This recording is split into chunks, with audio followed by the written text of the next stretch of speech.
इस वीडियो में हम पढ़ेंगे असाइनमेंट ऑपरेटर। ये ऑपरेटर्स की लिस्ट में लास्ट ऑपरेटर है। इसमें एक तो हम कई बार यूज कर चुके हैं जो असाइन करने का काम करता है।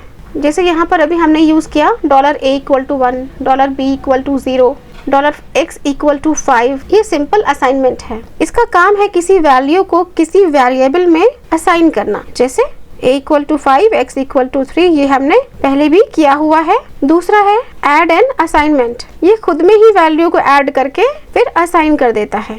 जैसे a + b, तो a की जो पुरानी वैल्यू वो चेंज हो जाएगी क्योंकि वो वेरिएबल है, कभी भी चेंज किया जा सकता है। फिर सब्सट्रैक्ट एंड असाइनमेंट, ये खुद में से ही वैल्यू को सब्सट्रैक्ट कर देगा और फिर असाइन कर देगा। वैसे ही multiply and assignment, divide and assign, module and assign. तो जितने भी अरिथमेटिक ऑपरेशंस हम लोग करते हैं वो हम असाइनमेंट ऑपरेटर के साथ भी कर सकते हैं। तो अब इसका एक प्रोग्राम बना के देख लेते हैं। तो सबसे पहले देखिए यहाँ पर ऑलरेडी $a है, इसकी वैल्यू हम 5 ले लेते हैं और b की वैल्यू को 6। ये है सिंपल असाइनमेंट और इसे हम इको करा लेंगे। देखिए a की वैल्यू 5 प्रिंट हो रही है। अब यहाँ पर ही हम चेक करेंगे add and assign $a = $b। देखिए 11 प्रिंट हो रहा है। 11 कैसे प्रिंट हो रहा है मैं आपको समझाती हूँ।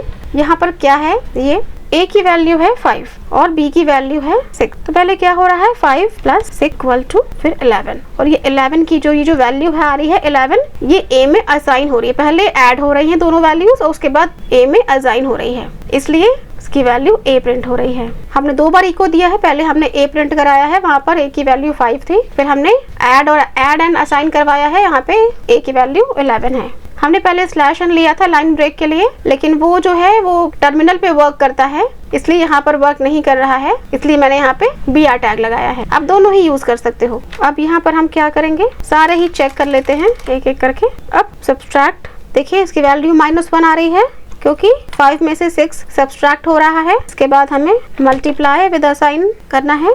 देखिए 30 प्रिंट हो रहा है।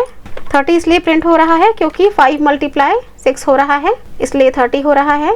अब डिवाइड एंड असाइनमेंट देख लेते हैं। इसकी वैल्यू 0.833 समथिंग आ रही है क्योंकि 5 और 6 का डिवाइड हुआ है।